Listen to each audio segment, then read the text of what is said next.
Hello friends. हम आज जानेंगे मध्यकालीन भारत से हम स्टार्ट करेंगे।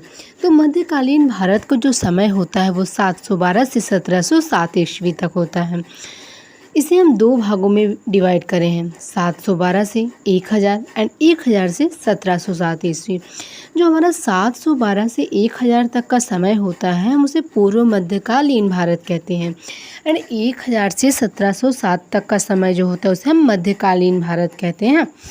देखो, 712 से ही हम इतिहास इसलिए शुरू करते हैं क्योंकि 712 में ही सबसे पहला मुस्लिम आक्रमण मोहम्मद बिन कासिम के द्वारा हुआ था। मोहम्मद बिन कासिम के आने से 1707 तक हम पढ़ेंगे और 1707 में ही मुग़ल बादशाह औरंगजेब की मृत्यु होगी। मध्यकालीन भारत में हम मुस्लिम शासन के बारे में पढ़ेंगे और मुस्लिम शासन की वजह से हम इस्लाम धर्म के बारे में सबसे पहले जानेंगे।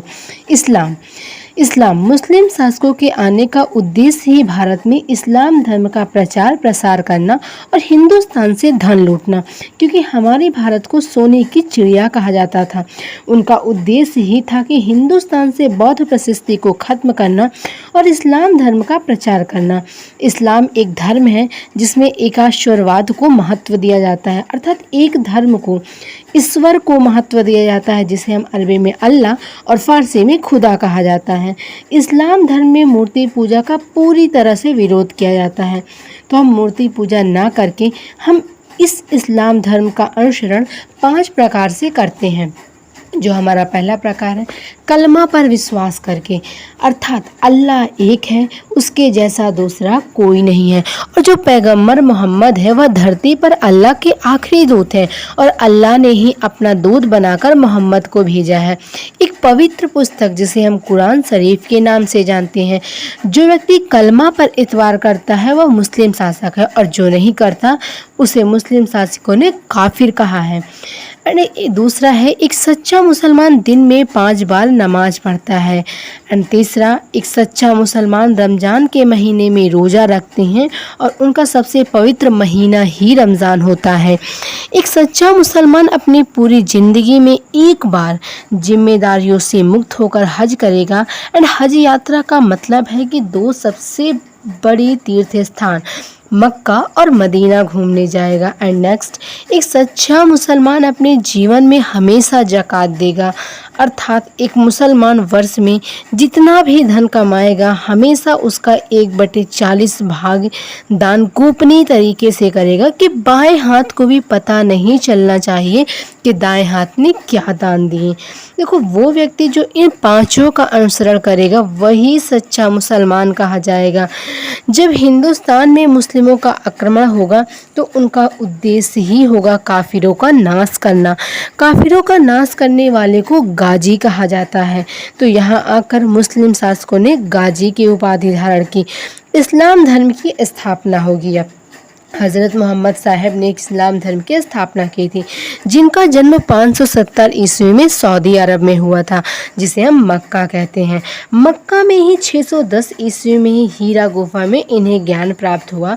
ये वही गुफा में लंबे समय तक तपस्या करते थे। एंड एक बार तपस्या करने के बाद बाहर आए तो हज़रत मोहम्मद साहब के हाथ में एक पुस्तक थी जिसे हम कुरान कहते हैं। इन्होंने लोगों से कहा कि अल्लाह ने इन्हें अपने एक फरिश्ते मिस्टर जिब्राइल को मेरे पास भेजा था और उसी ने आकर मुझे अल्लाह का संदेश दिया है कि तुम धरती पर अल्लाह के दूत हो, और उसने ही मुझे ये पुस्तक दिया। जिन्होंने इनकी बात मान ली वही मुसलमान बन गए और 7वीं शताब्दी में इस्लाम धर्म का उदय हुआ। और अब ये उपदेश देना शुरू कर दिए और धीरे धीरे इनकी प्रसिद्धि और फैल गई और इसी बात से असुरक्षा की भावना आने लगी उन धर्मों को जो वहाँ रहते थे, यहूदियों और ईसाइयों को। इसलिए यहूदी और ईसाइयों ने मिलकर इन्हें मक्का से बाहर खदेड़ दिया। फिर 622 ईस्वी में हज़रत मोहम्मद साहब मक्का को छोड़कर मदीना चले गए। मक्का से मदीना जाने को इस्लाम धर्म में हिजारत कहा गया। क्या कहा गया? हिजारत कहा गया। जिस वर्ष ये 622 ईस्वी में मक्का छोड़ के गए तभी से चला हिजरी संवत, और जो इस्लामिक कैलेंडर है वह हिजरी संवत से चलता है। और हज़रत साहब की मृत्यु मदीना में 632 ईस्वी में हुई। इनकी मृत्यु के बाद इनका जो उत्तराधिकारी इनके पहले शिष्य अली तथा दामाद भी थे और यही इनके उत्तराधिकारी बनने के सबसे बड़े दावेदार थे। लेकिन इनका उत्तराधिकारी अबू बकर को बनाया गया। हज़रत साहब के उत्तराधिकारी को खलीफा कहा गया, फिर उमर और फिर उस्मान और चौथे खलीफा अली बने। मोहम्मद साहब की मृत्यु के बाद कुछ लोग अली को तो कुछ लोग अबू बकर को खलीफा बनाना चाहते थे। तभी शिया धर्म दो भागों में विभाजित हो गया। अली को बनाने वाले खलीफा शिया तथा अबू बकर को खलीफा बनाने वाले सुन्नी कहलाए।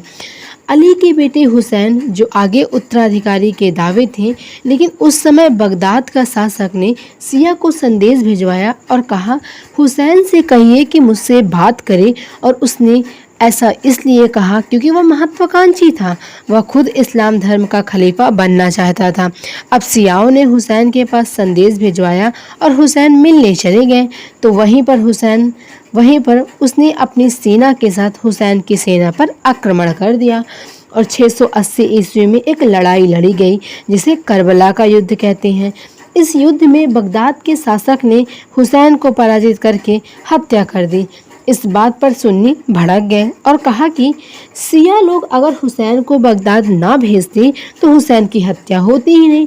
तो शिया ने कहा कि हमारा इरादा ऐसा नहीं था, इसलिए शिया लोग शोक के रूप में मुहर्रम मनाते हैं। मुहर्रम सिर्फ शिया मनाते हैं, सुन्नियों में मातम मनाना तो अलाउ ही नहीं होता। शिया और सुन्नियों के मतभेदों को ख़त्म करने के लिए सूफ़ी धर्म बनाया गया और सूफियों ने कहा कि हम तो केवल अल्लाह पे विश्वास करते हैं और उस अल्लाह को अपना मोहब्बत समझते हैं और उसे मोहब्बत करते हैं। मोहब्बत करना ही हमारे अल्लाह की इबादत करना है और इबादत करने का सही तरीका सूफ़ी गाना या संगीत। जब हम पीरों पे जाते हैं और हमें कव्वाली सुनने को मिलती है तो वह उनका इबादत करने का तरीका है सूफियों का। हमें पता चलता है कि अरब से 3 संप्रदाय मिले, है ना, सूफ़ी, शिया एंड सुन्नी। हमारे देश में पहला सफल मुस्लिम आक्रमण मोहम्मद बिन कासिम के द्वारा अरब से किया गया। सो फ्रेंड्स, आज हम यहीं पर एंड करते हैं। एंड फ्रेंड्स, अगर नेक्स्ट पार्ट सुनना चाहते हो तो कमेंट बॉक्स में कमेंट करें एंड चैनल को लाइक, शेयर एंड सब्सक्राइब करें।